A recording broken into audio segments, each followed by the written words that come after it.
I'm Lisa Desmond, and I am the events coordinator here at All Souls Interfaith Gathering. We're excited to have you here, and here it is our 4th or 5th year we were trying to decide that we've been doing this. And we do it with the Shelburne Museum, Shelburne Farms, the library, and ourselves. And Fran Stoddard has been with us the whole time, which is wonderful. So we're happy to have you here tonight, and I hope you enjoy the show. So tonight, what we're doing is kind of interesting because it's actually a very controversial issue that is out there in our world right now. And often we talk about, this series was born out of talking about spirit, art, and nature, and how different topics intersect with those ideas that, of course, come from the heart of Shelburne Farms, Shelburne Museum, and All Souls, and now, of course, and the library, of course, is interested in everything, all the time. And it was interesting when Lighten Up came up as a topic that we had to talk about energy. So a little bit of context, Vermont's comprehensive energy plan that was just updated in December calls for 90% of our energy needs to be from renewables by 2050. That's not very far away. It's 34 years from now. And that will demand some major change for all of us and how we do things. Today, we'll talk about renewables and how they continue to fit into the fabric of our lives and into the landscape of our home as we explore harnessing light and energy. And it's terrific to have these two gentlemen here tonight who really give all of this a lot of thought. Is everything okay around the audio?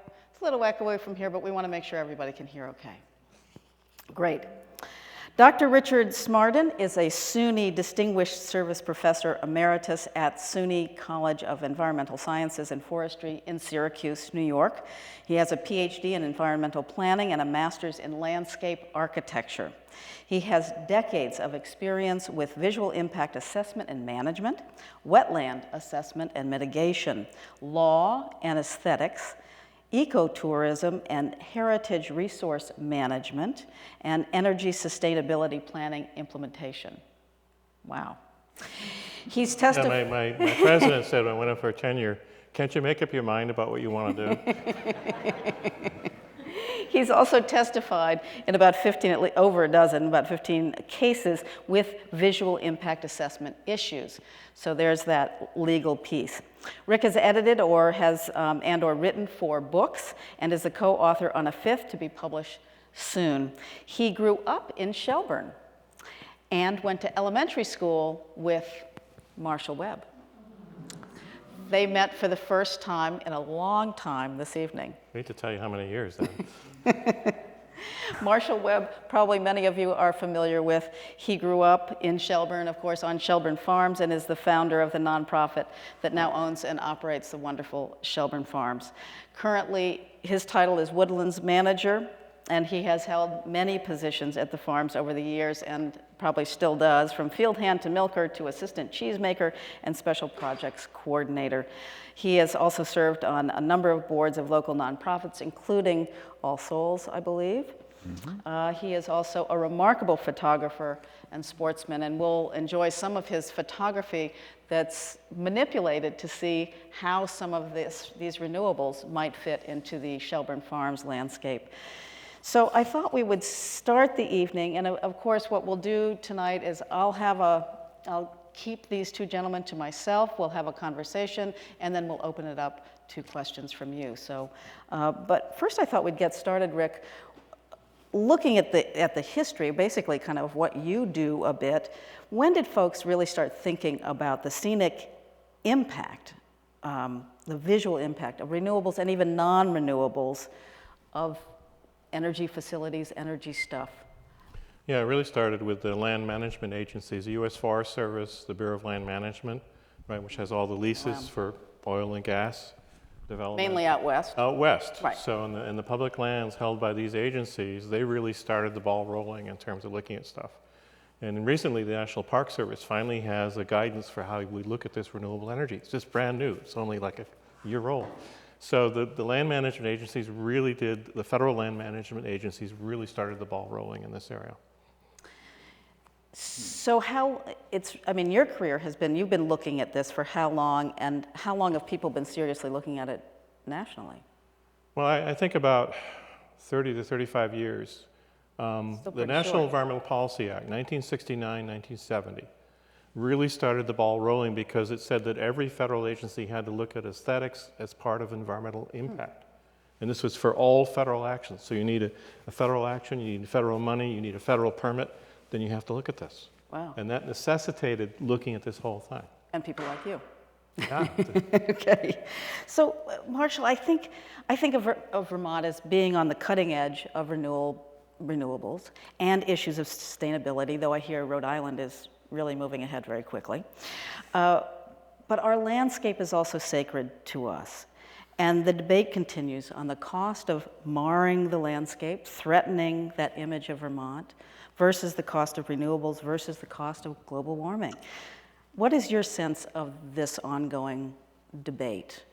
And we'll continue to talk about that. That's really what this is all about. So let's just, some high level, So, yeah, the context is all of us need and want and use energy, all kinds of energy. And the population is growing. And how do we do this responsibly without emitting a whole bunch of CO2 that's going to warm us up? So if you look at this, the whole picture, it's you know, you can come up with the easy answer. Okay, well, just get it from the sun, or get it from the water, or get it from the wind, or and you get into the details, and you get into the muck. Exactly. So Rick he's looked at stuff all over the place. I really have been concentrating just on my little neck of the woods, Shelburne Farms, and I'm exposed to everything going on in the state, and I've traveled to the, you know, the Sheffield wind site and the Searsburg wind site and to northern New York. And obviously I've seen a lot of the dams on the Connecticut River and the Winooski River. It just seems to me that we should be producing our energy locally in our own backyard, and we have to figure out a way to do it so that we don't lose the soul of the landscape. Exactly. So at the farm, well, you'll see some images in a little bit of that I've manipulated with Photoshop to put in some wind turbines. And I think they're great, but other people disagree with that. So we haven't implemented those ideas yet, but they're interesting to see. So this is very delicate, and we're going to roam from specifics to big picture about the impacts of wind and solar and other renewables. And I thought we'd start with wind, and I want to thank Rick for setting it. He had this wonderful PowerPoint he uses for other presentations, and I completely stole it and added some Shelburne Farms images to it. So thank you for that. In Vermont, of course, we have a major wind turbine company, NRG, and we also have, as you were saying, Sheffield and Lowell, and some very controversial wind installations.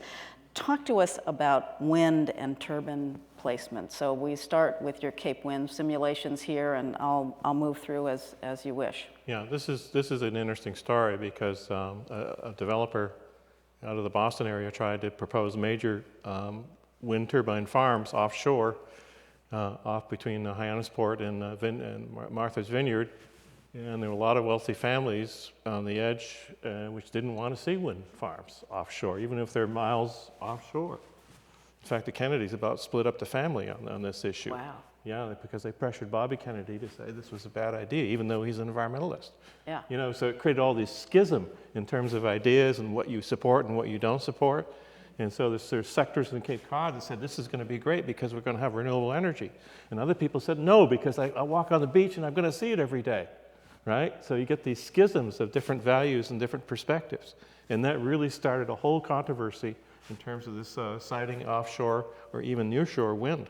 Yeah, and for some people, they see wind turbines and they go, oh, that's so wonderful to see them. They think they're beautiful because they know what they're doing. So there's that piece as well. So this is this part of your work on figuring out placement? This is one of the placements. So the red lines are basically where we could put wind farms. And this is offshore beyond 3 nautical miles from state waters to federal waters. So the red lines are where we could put, theoretically, wind farms. Legally, without Legally. getting into controversial. But they with still the had to local. go through the whole environmental impact assessment, and that's another story, because the federal government couldn't make up its mind on who had jurisdiction. Is it the Minerals Management Service? Is it U.S. Corps of Engineers? Is it the Ocean Minerals Management Agency? Poor guy had to go through 3 environmental reviews just to figure out where, you know, what jurisdiction and where to put this thing. Wow, but it is operational now. No, it's not not. operational. So that was just a simulation before. They have not gotten to the final stage of their project design because it's complicated, because they had to line up the financing for this. And they sold, before they do the final design, they had to sell the energy certificates to the buyers of the wind energy. And there's a stipulation that you need to have your financing lined up at a certain point in order for the certificates to be good. The developer couldn't line up their final financing. Wow. So the whole thing's on hold right now, which tells you how crazy it can be if you're dealing with large-scale renewable development. Yeah. Well, it certainly has been tricky here. Impact, should we talk about offshore impacts? Yeah, basically, this is a piece of work we did. I worked for the Cape Cod Coastal Commission, looking at how you look at visual impacts of wind farms within 3 nautical miles in Massachusetts waters. So what we did was we lined up a whole methodology, and basically it boils down to the further away wind farms are, the more people like them. The closer they are, the more they don't like them. And there's things like visual contrast to how many towers you have and, you know, in what proximity and what design. And so I hope I'm not skipping ahead. Then this in New York, our neighboring state. rural New York State, right? So it's not totally unlike Vermont. You know, you have great scenic quality in Vermont. You know, we can't get there, but New York State, we have some scenic areas too. And this is one of them near the Syracuse area, where you're up in the hills, and this is one of the first wind farms that was put in the central New York area. And it sort of blends in where you can't see it until you're really on top of the road, equal at the same level as the wind turbines. And the farmers get benefits from this because they get the benefits, the royalties from the wind farm. Yeah. And this was really thought through? Did somebody think about when you will see them? And This is a very big well part of cited. it. Yeah. Yeah.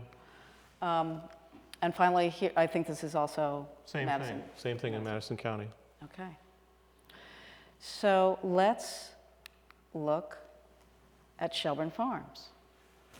Anybody recognize that? Sorry that these are a little, there's competing lights in here as well. Yeah. So this is, you can just barely see the coach barn, the edge of the coach barn on the right-hand side, very right-hand side of this photo. So it's looking across the parking field north of the coach barn to a potential wind turbine site. So there was a proposal to put a Northwind 100, which is made in Barrie, right there. And the center of the turbine, the nacelle, was at 120 feet above ground level right there. And the tips of the turbine, the blades would be at about 150 feet, the tops of the blades. And the way I got that accurately in there was I floated a balloon at that height It was tethered to a crane, so I had it in position. I tried to do it from the ground without the crane, but the balloon, no matter what, was moving. Yeah. So that is still a potential site in the future, but I thought for we'd now go- it's been tabled. All right. We'll go through a couple of the sightings that you've Okay. experimented with. We'll talk about them, and then we'll see. Well, it's all, what. yes.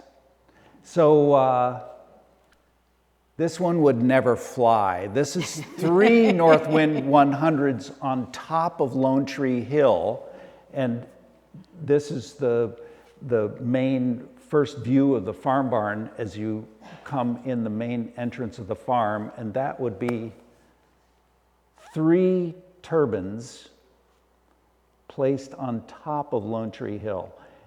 That would be a little bit too dramatic for the historic landscape. Whoop, whoop, whoop. Sorry. This is a matter of And there's find one. the turbine. So I photoshopped one in, you can see it on the right, which possibly would be more palatable. The reason I did this is because the top of Lone Tree Hill, with the turbine at 120 feet, that's the highest point in the farm, and it would have the biggest bang for the buck, the most return energy-wise up there. There, that's where the wind is. And then, Just a little more wind than down near the coach barn. which, So this is the same site near the coach barn. We have solar panels there right now. These solar panels in the foreground are existing, and that is the wind turbine photoshopped in on that location, the same location you saw from with the coach barn there. What's interesting about this is we would have had, well, and we still might have, the wind and solar together. The wind footprint, it's 15 feet in diameter, big hunk of concrete in the ground, and the footprint of the solar field, 2 acres, both produce the same amount of power. wow. So the reason we wanted to site these in close proximity was as an educational thing, demonstration. The marginal return on the wind, on the investment, compared to putting the wind turbine on top of Lowell Mountain or Sheffield. Yeah, at least twice, maybe 3 times the amount of power return on the ridge lines. Right. So that's pretty powerful. Does, while we're here, this seems so sacred. How about offshore on Lake Champlain? Does anyone talk about that at all? Does it make any sense? Is it too small a body of water? Is the jurisdiction too restrictive for other reasons? Do you have any idea, the Rick? The Great Lakes Commission has looked at wind on the Great Lakes. So I know Lake So maybe Champlain it's good we aren't a was Great Lake. almost a Great Lake. Yeah. Well, it was for a day, I And think. it was for a short time. They've looked at it, and the issue, I think, is, we've looked at it in New York State on the eastern edge of Lake Ontario, and it got really bad kickback in terms of some of the coastal communities. Because if you have a heavy tourism, recreational economy, they thought it was not a good thing. And that's still going on. The other thing is we couldn't get the utilities from an economic perspective to bid. You have to get a utility willing to do it. Right. So here we are back to this sense of place, and the spiritual connection to place that we have is clashing with our ethos around sustainability. What happens at Shelburne Farms? Well, I don't know how deep we can go here, but say at a board meeting where you are trying to weigh these two very important values and where to go with them. What are you finding? The board approved the concept of the wind turbine there and the siting of the solar panels. Obviously, the solar panels are in.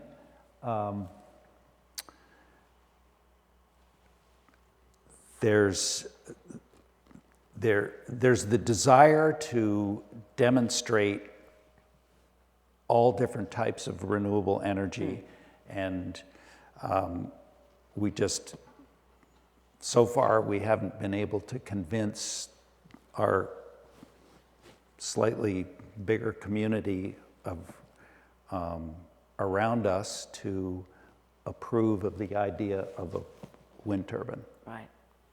Well, certainly, we're going to get to solar in a minute, but as you all were driving in, you might have noticed a pretty new solar panel field right here at Meach Cove.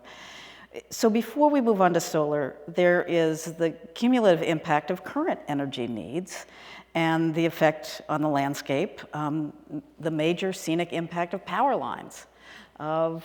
In this county, there is now a natural gas pipeline that is being put in that is quite controversial, making a stir. These elements will remain with us for a while. How do they impact what's going on with renewables today? Do you want to start with that, Rick? The problem is, at least in New York State, we have this thing called New York City.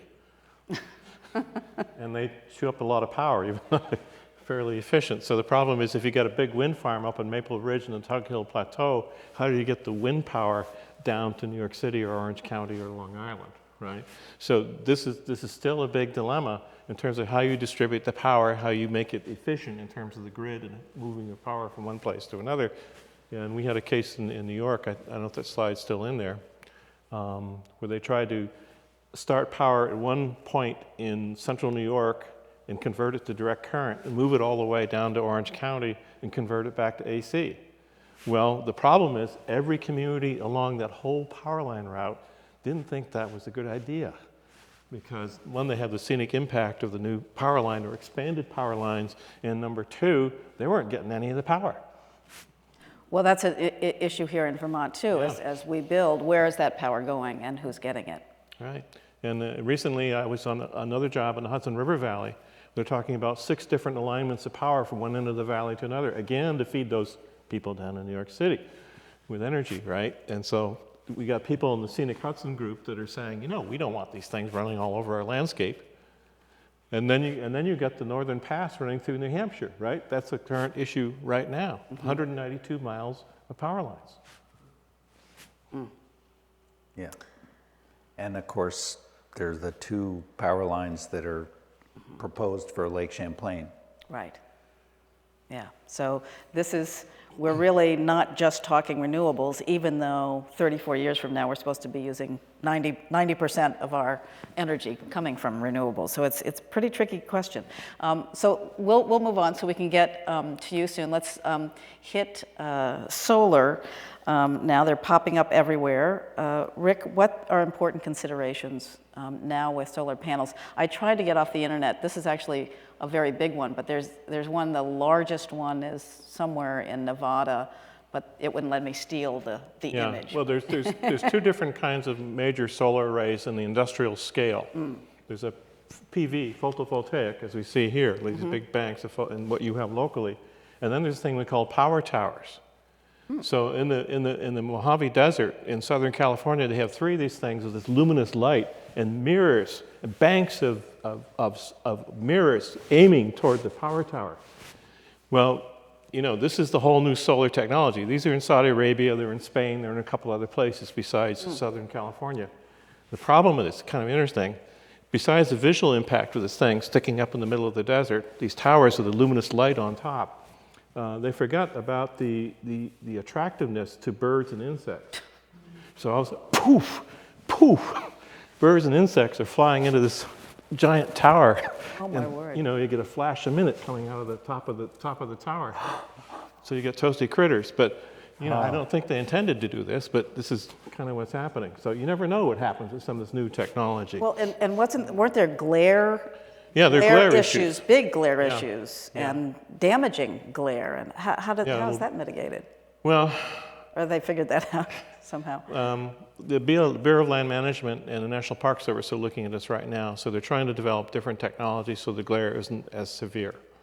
But it's still tricky because of the optics and the direction of light. Right. But the other thing this slide shows is in a couple of cases in California and Michigan, they have restrictions on where you can put large PVs so you don't take up farmland. That is becoming an issue.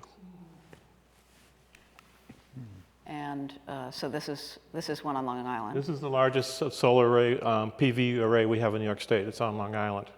And what they're doing sometimes is putting it on top of landfills. That's a good idea, right? What can you put on top of a landfill? You can put a PV array. Yeah. So good. I almost felt, I heard a butt there, but go ahead, On Marshall. landfill right there, that one? I think so. Okay. So this is subtle. Much smaller scale. This is on the farm barn roof. It produces about 7% of our electric power on the farm. So relatively low impact. It sort of fits into the roof well. It was approved by the Historic Preservation Department as being something that wouldn't adversely impact the historic value of the barn. They didn't want any panels visible from the courtyard, but outside the courtyard was okay. It's beautiful in the back. Go ahead. So combined with this solar array near the coach barn and in, so very much in our backyard. And this one is owned by Green Mountain Power, not by Shelburne Farms, but it's on land that they lease. 40% of our power, or the equivalent of 40% of our power, is produced on the farm. This power obviously belongs to Green Mountain Power. When it goes onto the power line, it's sucked into our meters. So 2 acres, and we also have a solar tracker combined with the stationary panels as an educational exhibit for people who are looking at the various options of what solar looks like. So do you get credit for that power that goes into the grid? We get credit for the farm barn panels and the tracker, which we own, and Green Mountain Power owns and operates the stationary panels right here. I see. So have retained the renewable energy credits for our portion. Right. And this is what you just drove by, I believe. That's Meach Cove. That is, Right. and that's 15 acres. And when the vegetation is on the foliage is on the trees, you really can't see it from It's very well sighted. anywhere. It's super well sighted, and they took pains to allow that wetland corridor in between the two sections. And wildlife uses that corridor, and it's just really well sited and well done. Very low impact, and produces the equivalent energy for, I think, 256 average American homes. Fantastic. Just quickly, what is happening in Europe around this issue, and how did they get there? A lot of people feel that they're much further ahead. Are there things we should be thinking about that are stuck here? Rick? Yeah, just it's sort of Northern Europe. They do a lot of wind, as you might expect, and people were very receptive to it, and there were strong incentives. Countries like Germany and Denmark and Sweden have had very strong incentives, right, for developing wind. And in some cases, the locals in Denmark and in Scandinavian countries actually are part of the decision makers, which I think is key. It's not just an operator coming in. They're a cooperative, and they own part of the wind power, which is, to me, really key in many, many different situations.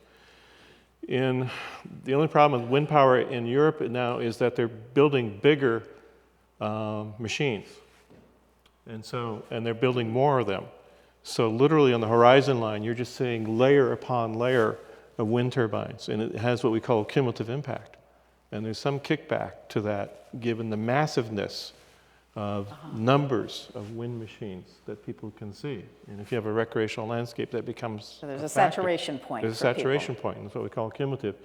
In Southern Europe, for the solar is big. Spain, Italy, Greece, especially the Greek islands, are heavily using solar because they don't get energy anywhere other way. You're right. So, and that's been an issue for some scenic areas. Some of the Greek islands are saying, but they're for it. But the people on the mainland are saying, well, we shouldn't see the big solar collectors on the Greek islands, right? It's like somebody saying, well, you shouldn't do that because it'll spoil the tourism view or something like that. So you get these different views.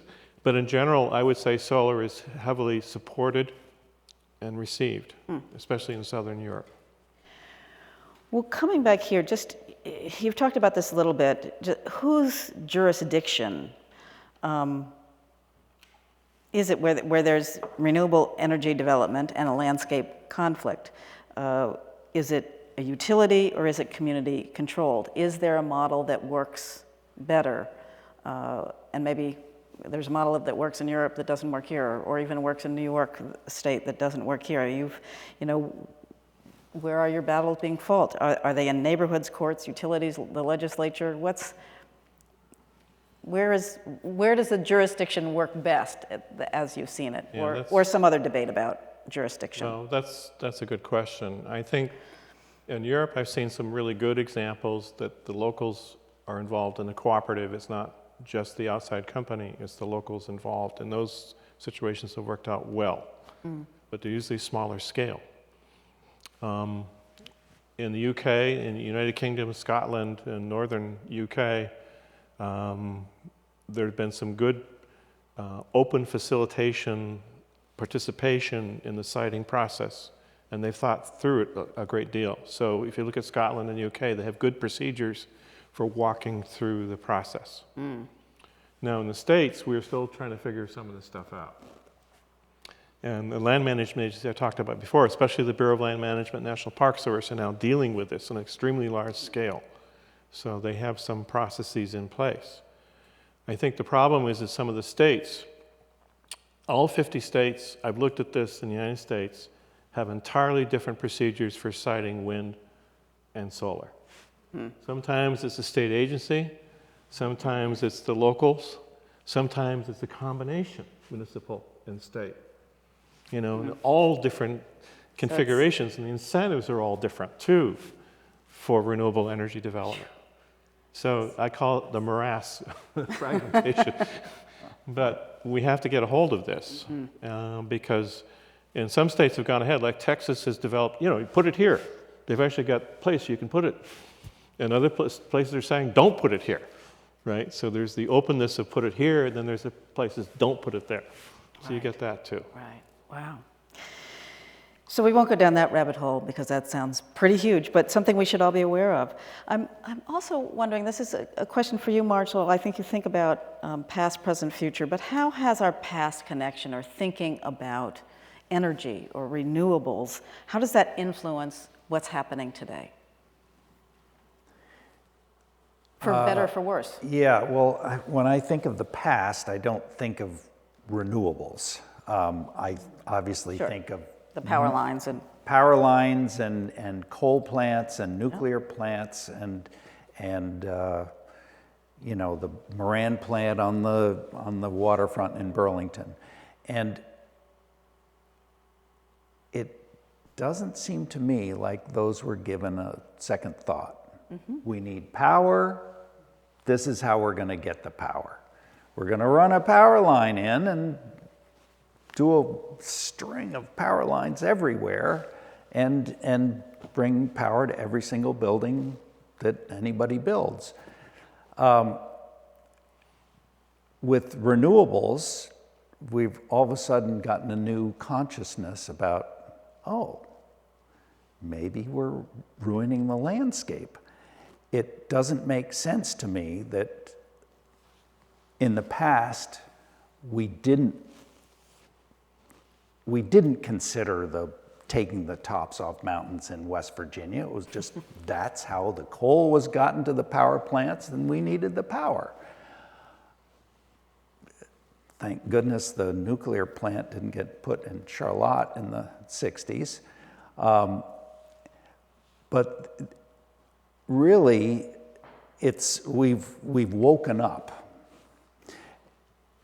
And we now are aware that, okay, maybe the ridge lines, we want to keep those ridge lines. Well,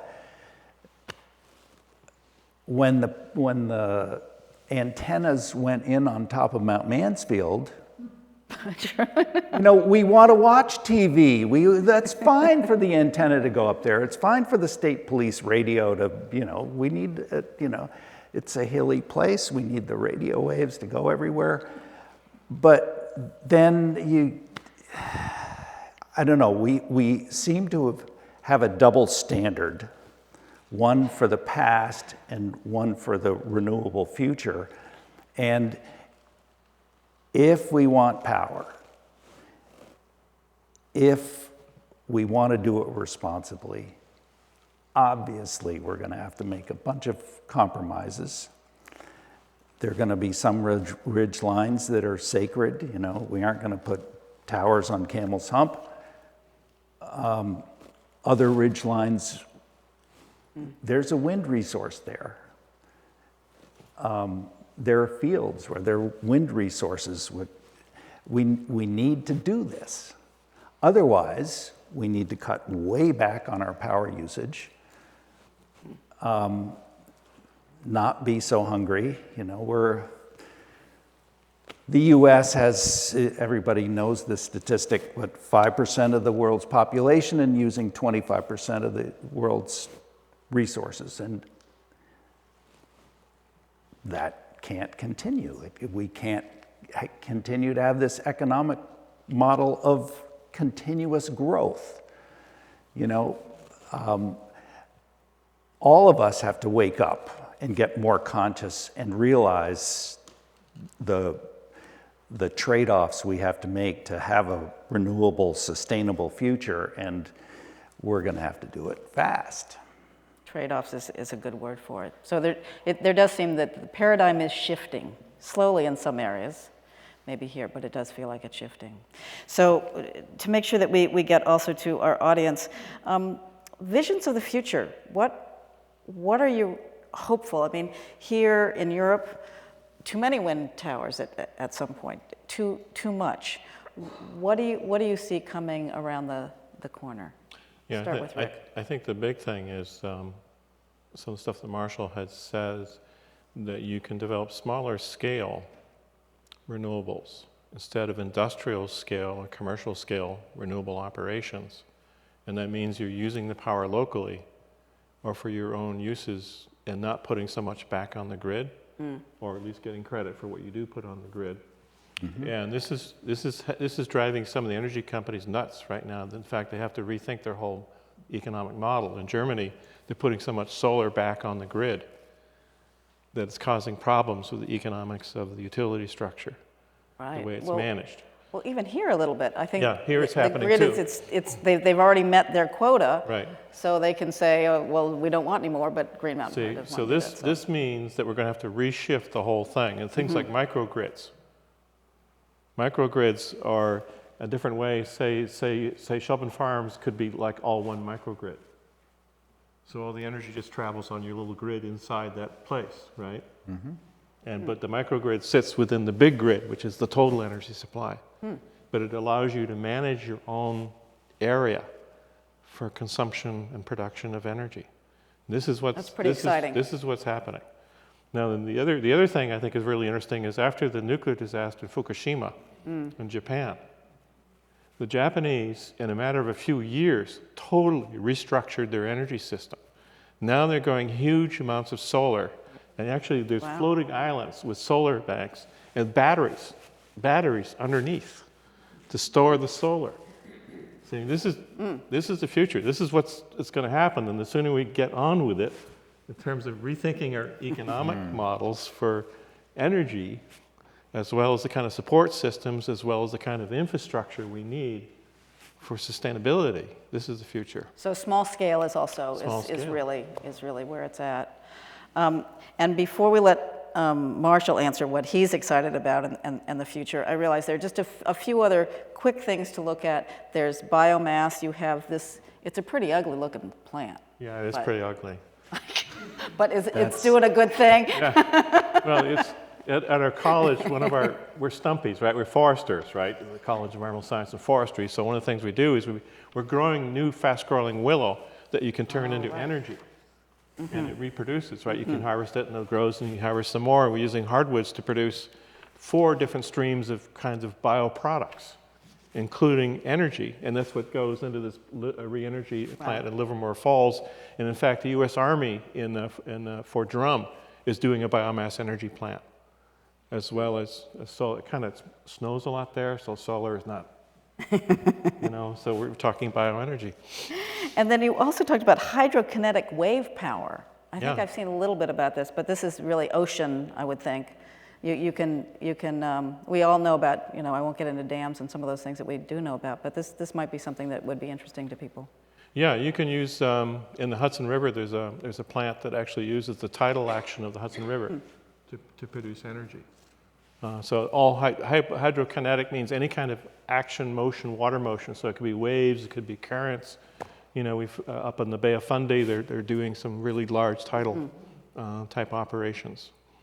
Exciting things coming. So, Marshall, just to finish this part, what are you most excited about? How do you see us moving from where we are now into a future that works better for you?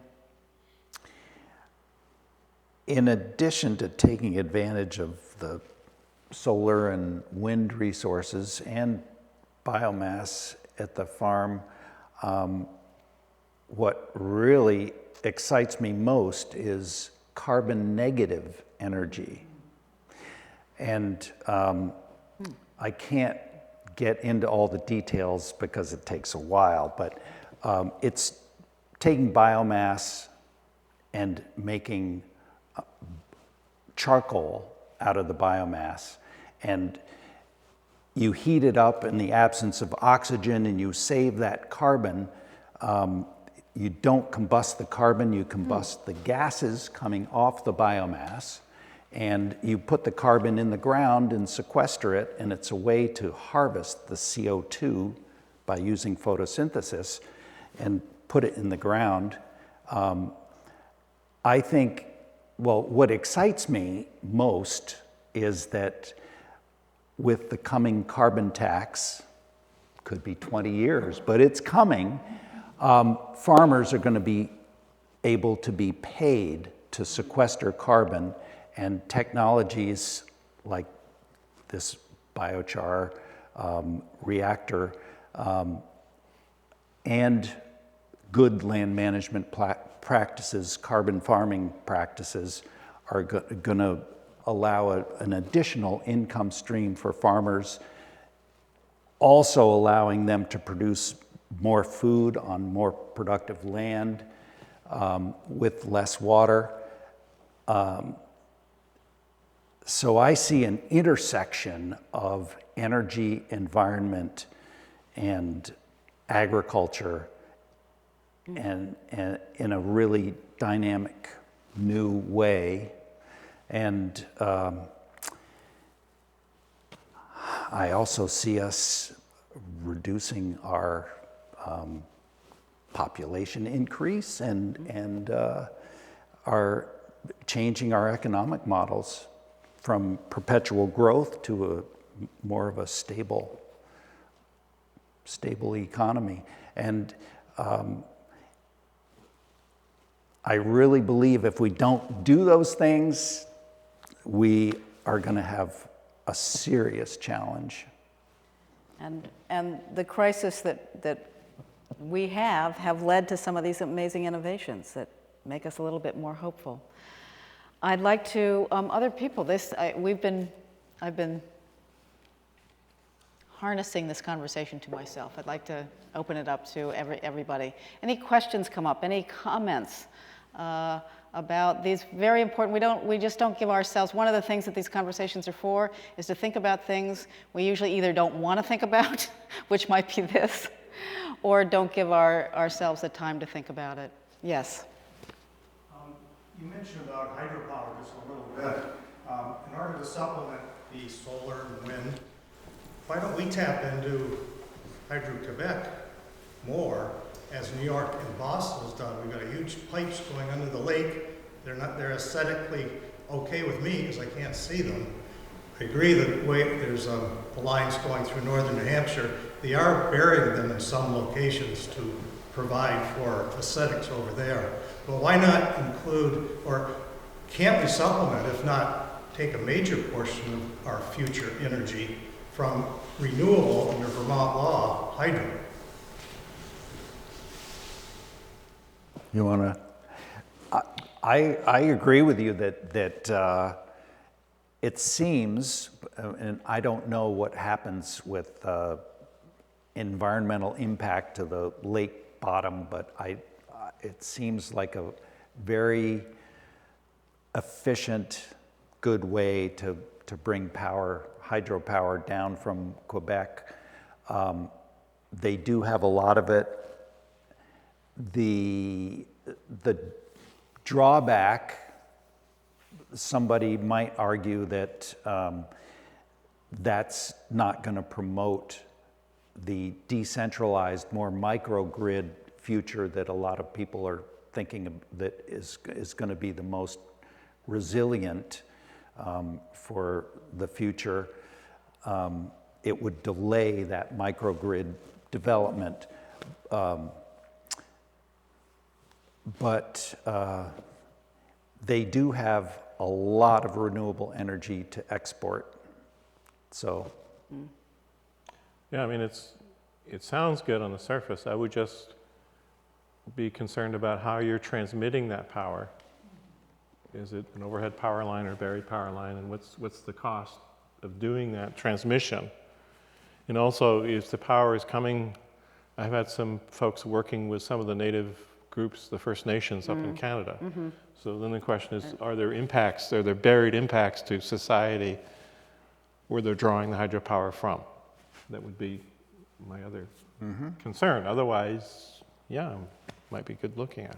and it is less efficient. There's a line loss, and I don't know the equations, but there is a certain amount of line loss when you transmit power over long distances. Mm-hmm. Yeah, we've mainly been talking about impacts on the earth and aesthetics, but we've talked about wildlife a little bit, and there are also cultures that are being impacted by different ways of harnessing energy.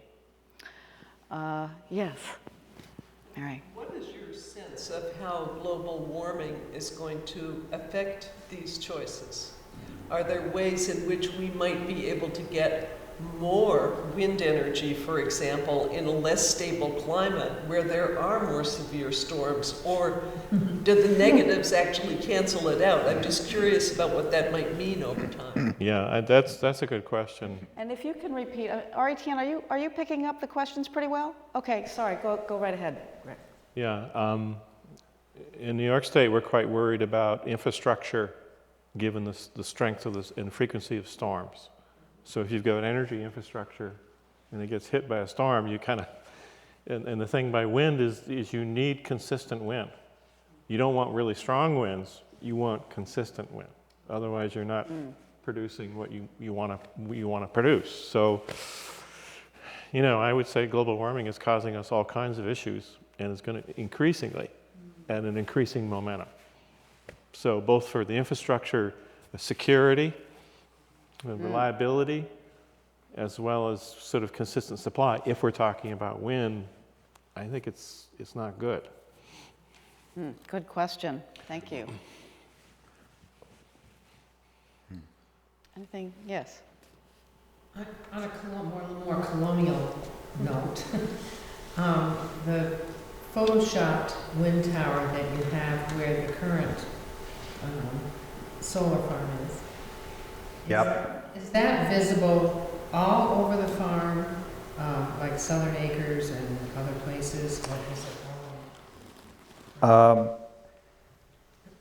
Didn't include all of my pictures from all over the place. It would be visible from the inn driveway. So you'd pull into the inn and you'd look over and there would be a wind turbine to the east, obviously not to the west, to the Adirondacks. It would be visible just on the west portion of the farm. So when you came into the farm, it would be hidden, totally hidden by the hill and the trees and everything on the other side. And approaching the inn along the waterfront, you would see it over to the left sticking up above the trees. What about private homes? Private homes would see them as, they wouldn't see them from their homes. I'm the nearest private home to that one. I would be 1,100 feet away. And I wouldn't see it. So my next question would be, is the resistance to it philosophical or more ecological? The resistance had to do with the appropriateness of that object on the historic landscape, or within the historic landscape. So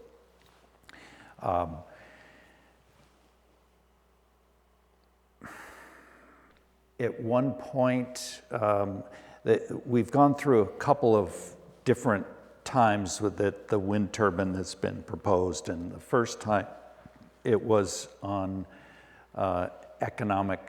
there was an economic argument that if you're going to invest in wind, you should invest in wind where it's going to make most economic sense up on the ridge lines. So the educational argument for us having a turbine there hasn't won out yet. I wonder if this relates to any, I'm not sure what your litigation work is when you're testifying, but is that usually about proper placement or not of certain things, or just testifying about what is appropriate around placement? Well, What's an example? Yeah, in most cases, it's power lines and also for wind turbine towers. The usual case is, can I see it, right? And who can see it, and how many people can see it, and is there scenic roads or trails or things like that involved? So the thing that you have to figure out is, where is it visible, and how many people can see it, and under what conditions, right? And are there any ways of minimizing the impact through placement?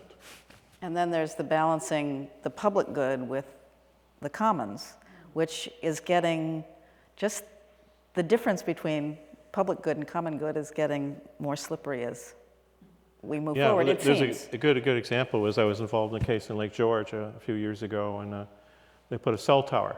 It's within the Adirondack Park, right near the shoreline of Lake George. And it was a frankenpine. A frankenpine, you ever hear about that?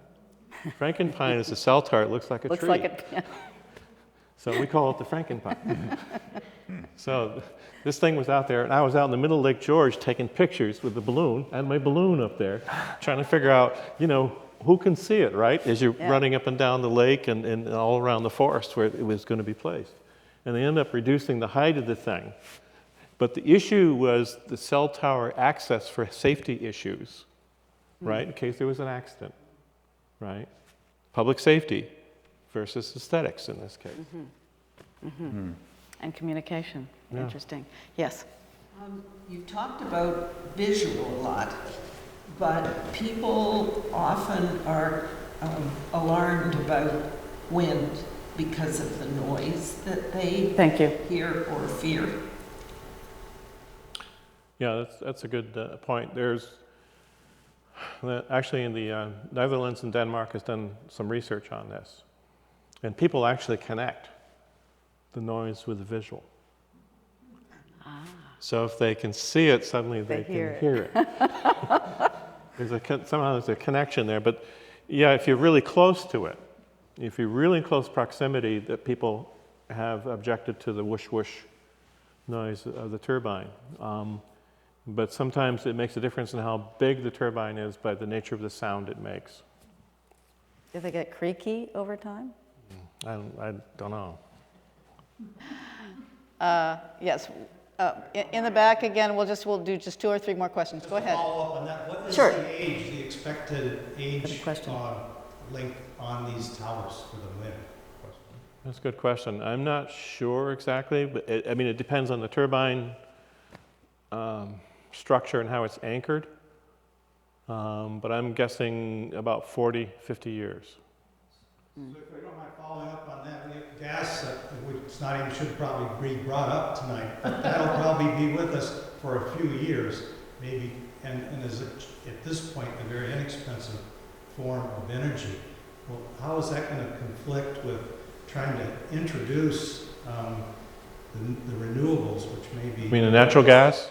Yeah, and the renewables are costly. They cost money. Well, yeah, the energy, both the oil and energy natural gas markets right now are so cheap per unit price that it's killing a lot of the large renewable companies. Their stock is going through the floor right now.